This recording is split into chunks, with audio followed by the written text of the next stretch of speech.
So what happens to kids who leave third-rate public schools for the job market? They run into yet another government-imposed roadblock, the minimum wage. I used to work in a store like this. I didn't need a ladder back then either. I was 15 at the time, but I've been working since I was 10. As a shoeshine boy, dishwasher, fruit picker, and other odd jobs. But I wasn't the exception. My whole crowd worked. Back in those days, just about any kid who looked for a job could find one. Today, in ghettos like I grew up in, 70% of black children who look for jobs cannot find them. That's a shame, because a first job means much more than pocket change. It's a chance for a start, maybe in a store like this. Most of the kids that you give jobs to, they hold them for a long period of time here, you know, and I wish I could give more kids jobs, because I have kids constantly coming up to me asking me for jobs, you know, and I can't give them the jobs that I wish I could give them. For a small employer to hire a young, inexperienced worker is a risk. The grocer who hired me could afford that risk. I only earned $1 an hour, but that's all I was worth. I didn't have any experience or skills. Today, with an effective minimum wage of nearly $4 an hour, the risk of hiring a young, inexperienced worker may be too expensive to take. If there were a lower minimum wage, I could hire maybe 2 or 3 more. The minimum wage law is a perfect example of the pattern afflicting poor black people today. The government, in an attempt to protect poor people, often creates new obstacles for them. In the 1950s, the minimum wage was only $1 an hour. Given the price level at that time, that meant there was virtually no minimum. Starting in 1961, Congress began to push the minimum wage higher. In effect, the law forced teenagers to ask for more than they were worth. As it became more expensive to hire young workers, black teenage unemployment soared. By 1982, the effective minimum wage, including Social Security and other payroll taxes, was almost $4 an hour, and black teenage unemployment stood at nearly 50%.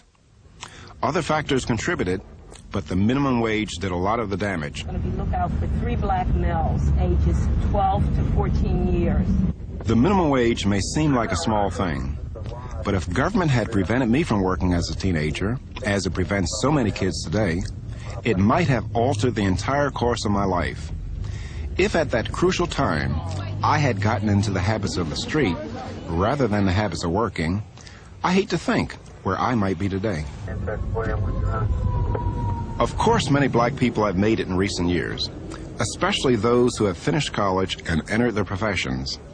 But many others, on the lower end of the scale, trying to get solid blue-collar careers, have run into government roadblocks that work just like the minimum wage law. I drove a cab back in 1957 for a while. I made about $125 a week. Drivers in Philly now tell me they make about $250 a week. If they own their own cabs, they can make almost twice as much and be in business for themselves. But what stops them? It's the thousands of federal and state regulations that are imposed on the U.S. economy. In Philly, the number of cab licenses is restricted by law. That makes them scarce and expensive, almost $20,000 apiece at last count. If you can't come up with 20 grand, forget about driving for yourself. In Washington, D.C., you can get a cab license for less than $50. As a result, 90% of the D.C. cabbies own their own cabs, compared to less than 50% in Philly. Fares are lower, the drivers keep more, and of course, more people can get work as drivers. If a cab driver had to pay $20,000 for a cab here, the poor cab drivers couldn't drive a cab. There are 10,000 cabs in D.C.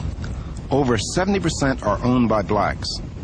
In New York and Philadelphia, blacks own less than 20% of the cabs.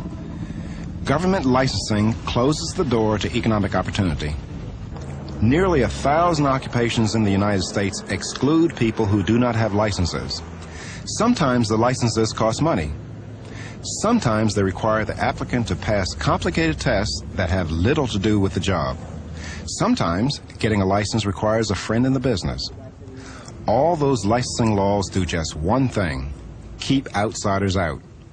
Those outsiders are often members of minority groups. Back during the 30s and 40s, there were practices that were rampant in the South, particularly in the former slaveholding states, where blacks were specifically excluded by predominantly white unions. Example, electricians' unions, plumbers' unions, railroad firemen unions, and at that time, the records of history will demonstrate that it was the purpose of white unions to exclude blacks, minorities in general, from the workplace. In fact, there were statements specifically made in connection with occupational licensing regulations that if this law is successful, it will have the effect of reducing to a minimum the involvement of blacks, or Negroes as they were called then, in the workplace. This is the Mount Zion United Methodist Church in Washington, D.C.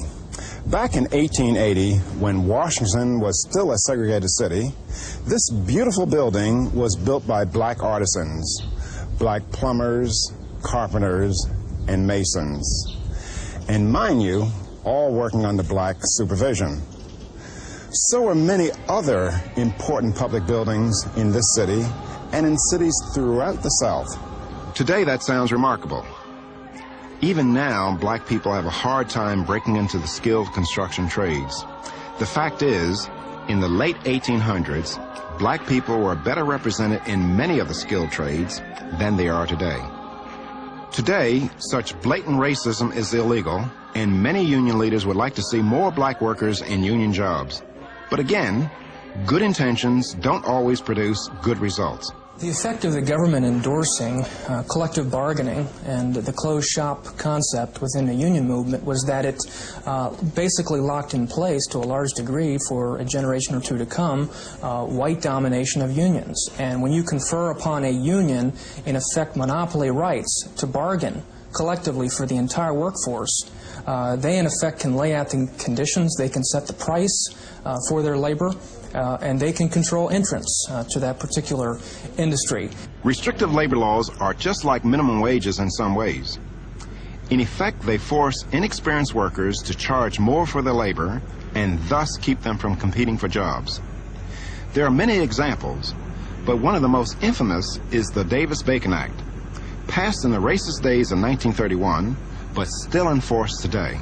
The Davis-Bacon Act is a 50-year-old law passed during the Depression, the purpose of which was to prevent employers from undercutting wages at a time when it was very much a seller's market in employment, a very high unemployment rate, and it was a worker protection act. Now, it's very much outdated today because the Davis-Bacon Act, 50 years later, has become a union protection act. The net effect of the Davis-Bacon Act today is that it favors union construction firms. Most blacks are in non-union construction firms or are independent tradesmen. Davis-Bacon excludes them from most government contracts. Of course, the government also has programs to help black people get jobs. Between 1960 and 1980, the government spent almost $90 billion on job training and jobs programs. 30 million people went through those programs. The result? Unemployment among the targeted groups went up, not down. Good intentions just don't cut it. It is morally outrageous for government to be cutting off the ambitions of those trying to climb the middle rungs of the economic ladder, whether as cab drivers, construction workers, masons, or manicurists. After all, hope is the most important thing that people can have. But what good is hope when people try to break out of poverty just to find that the rules of the game are stacked against them? And where do people end up after the government denies them chances for a decent education or a decent job?